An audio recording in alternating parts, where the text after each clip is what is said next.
गुरुर्ब्रह्मा गुरुर्विष्णु गुरुर्देवो महेश्वरः गुरुर्साक्षात् परब्रह्म तस्मै श्री गुरुवे नमः।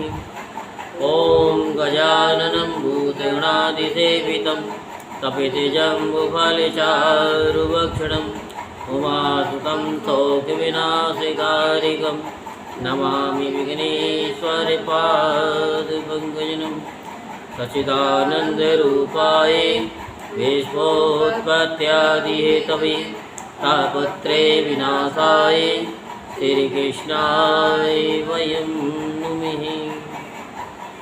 बोल वृंदावन बिहारी लाल की जय, बोल बांके बिहारी लाल की जय। आज हम आपको श्रीमद् भागवत महापुराण में महाराज पृथु का आविर्भाव और राज्याभिषेक के बारे में सुनाते हैं। तो आप सभी मन को एकाग्र करते हुए शांतिपूर्वक कथा को श्रवण करेंगे और धर्म लाभ प्राप्त करेंगे। श्री मैत्री जी कहते हैं, विदुर जी, इसके बाद ब्राह्मणों ने पुत्रहीन राजा वैन की भुजाओं का बंधन किया। तब उनसे एक स्त्री पुरुष का जोड़ा प्रकट हुआ। ब्रह्मादि ऋषि उस जोड़े को उत्पन्न हुआ देख और उसे भगवान का अंश जान बहुत ही प्रसन्न हुए और बोले। ऋषियों ने कहा कि ये पुरुष भगवान विष्णु की विश्व पालनी कला से प्रकट हुआ है और ये स्त्री उन परम पुरुष के अनपायनी कभी अलग न होने वाली शक्ति लक्ष्मी का अवतार है।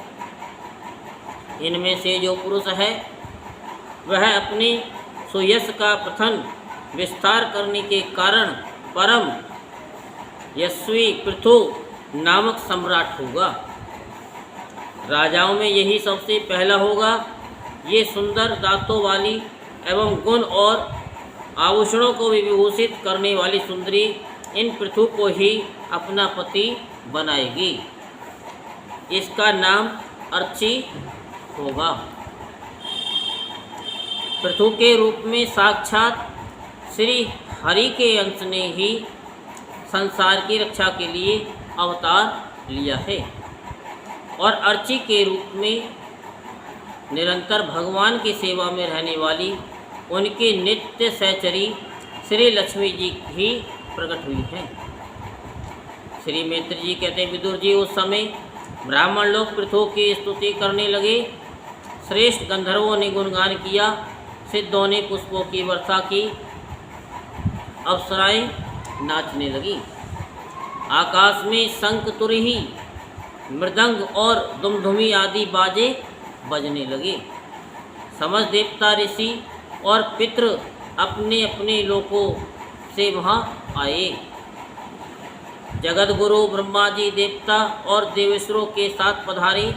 उन्होंने वैन कुमार पृथु के दाहिने हाथ में भगवान विष्णु की हस्तरेखाएं और चरणों में कमल का चिन्ह देखकर उन्हें श्री हरि का ही अंश समझा, क्योंकि जिसके हाथ में दूसरी रेखाओं से बिना कटा हुआ चक्र का चिन्ह होता है वह भगवान का ही अंश होता है।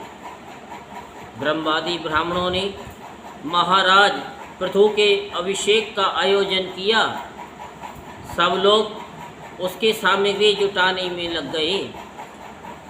उस समय नदी, समुद्र, पर्वत, सर्प, गौ, पक्षी, मृग, स्वर्ग, पृथ्वी तथा अन्य सब प्राणियों ने भी उन्हें तरह तरह के उपहार भेंट किए। सुंदर वस्त्र और आभूषणों से अलंकृत महाराज पृथु का विधिवत राज्याभिषेक हुआ। उस समय अनेकों अलंकारों से सजी हुई महारानी अर्ची के साथ वे दूसरे अग्निदेव के सदृश जान पड़ते थे। वीर विदुर जी, उन्हें कुबेर ने बड़ा ही सुंदर सोने का सिंहासन दिया तथा वरुण ने चंद्रमा के समान श्वेत और प्रकाश में छत्र दिया, जिससे निरंतर जल की फुइयाँ झरती रहती थीं।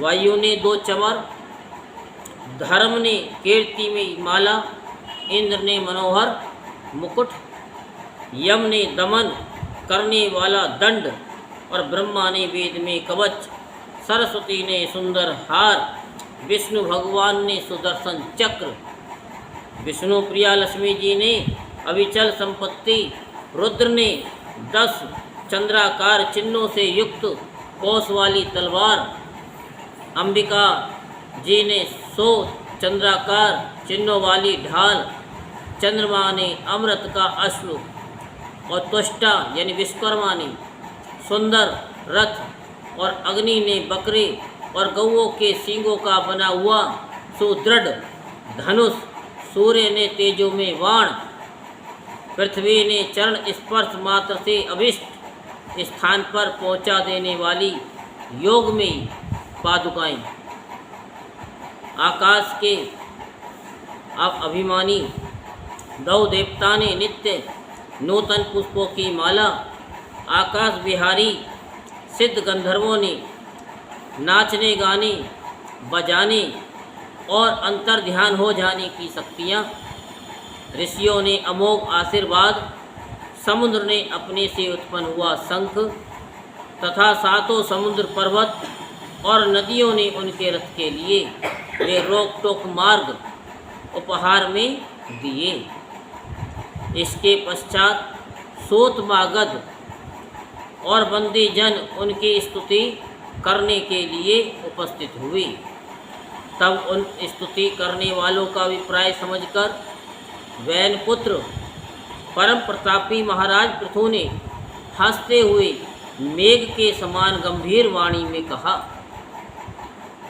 पृथु ने कहा कि सौम्य सूतमागध और बंदीजन, अभी तो लोक में मेरा कोई भी गुण प्रकट नहीं हुआ है, फिर तुम किन गुणों को लेकर मेरी स्तुति करोगे? मेरे विषय में तुम्हारी वाणी व्यर्थ नहीं होनी चाहिए, इसलिए मुझसे भिन्न किसी और की स्तुति करो। मृदोभाषियों, कालांतर में जब मेरे अप्रकट गुण प्रकट हो जाएं, तब भरपेट अपनी मधुर वाणी से मेरी स्तुति कर लेना। देखो, शिष्ट पुरुष पवित्र कीर्ति श्री हरि के गुणानुवाद के रहते हुए तुच्छ मनुष्य की स्तुति नहीं किया करते। महान गुणों को धारण करने में समर्थ होने पर भी ऐसा कौन बुद्धिमान पुरुष है जो उनके न रहने पर भी केवल संभावना मात्र से स्तुति करने वालों द्वारा अपनी स्तुति कराएगा। यदि ये विद्याभ्यास करता तो इसमें अमुक अमुक गुण हो जाते। इस प्रकार स्तुति से तो मनुष्य की वंचना की जाती है। वह मंदमती ये नहीं समझता कि इस प्रकार तो लोग उसका उपहास ही कर रहे हैं। जिस प्रकार लज्जाशील उदार पुरुष अपने किसी निंदित पराक्रम की चर्चा होनी बुरी समझते हैं, उसी प्रकार लोग विख्यात समर्थ पुरुष अपनी स्तुति को भी निंदित मानते हैं। सूदगण, अभी हम अपने श्रेष्ठ कर्मों के द्वारा लोक में अप्रसिद्ध ही हैं। हमने अब तक कोई भी ऐसा काम नहीं किया है जिसकी प्रशंसा की जा सके। तुम लोगों से बच्चों के समान अपनी कीर्ति का किस प्रकार गान करावें। बोल वृंदावन बिहारी लाल की जय, बोल बांके बिहारी लाल की जय। जय जय श्री राधे श्याम, जय जय श्री राधे श्याम, जय जय श्री राधे श्याम।